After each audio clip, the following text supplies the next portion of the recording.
Hello दोस्तों, स्वागत है आपका हमारे चैनल डिफेंस अफेयर्स पर। कश्मीर इशू एक नेवर एंडिंग इशू बन गया है, क्योंकि कभी पाकिस्तान कश्मीर को लेकर कुछ न कुछ बयान दे देता है, तो कभी हमारे पॉलिटिकल लीडर्स इस पर कुछ न कुछ स्टेटमेंट प्रेजेंट कर देते हैं।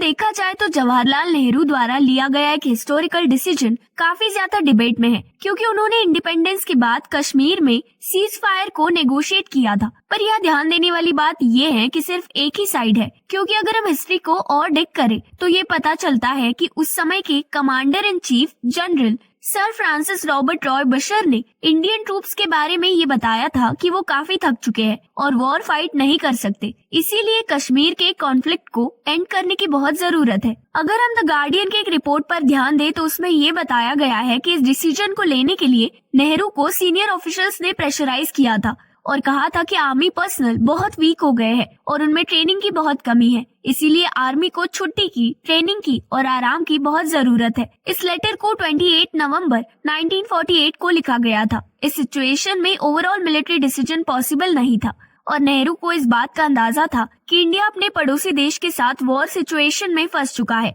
और पाकिस्तान इंडिया पर बॉम्ब गिराने की प्लानिंग कर रहा है। उस सिचुएशन में बचर ने पॉलिटिकल अप्रोच से प्रॉब्लम सॉल्व करने पर जोर दिया। इस रिपोर्ट को कांग्रेस लीडर शशि थरूर ने ट्विटर पर शेयर किया है। इसी को लेकर शशि थरूर ने ये भी कहा है कि ये नोट करना चाहिए कि रूलिंग पार्टी बीजेपी बार बार नेहरू द्वारा किए गए ब्लंडर्स को रेफर करती है और जब भी बात कश्मीर के एक्सेशन की आती है तो बीजेपी कभी पीछे नहीं रहती। जब अक्टूबर 2022 को कश्मीर के एक्सेशन को पूरे 75 साल कंप्लीट हुए, तब बीजेपी ने कांग्रेस से अपॉलॉजी की डिमांड की थी और इस बात पर भी जोर दिया था कि पीएम मोदी ने उनके पूर्वजों की मिस्टेक को सुधार किया है। वहीं बीजेपी ने ये भी बताया कि अगर उस समय कांग्रेस समय पर एक्शन ले लेती तो इंडिया का कोई भी हिस्सा पाकिस्तान में नहीं होता। उसके बाद से कांग्रेस ने हमेशा ही झूठ को फैलाया है और सच को दबाया है। जब आर्टिकल 370 को रिवोक किया गया था, तब यूनियन मिनिस्टर किरण रिजिजू ने ये ट्वीट किया था कि नेहरू द्वारा किए गए ब्लंडर्स की वजह से इंडिया ने काफी कुछ फेस किया है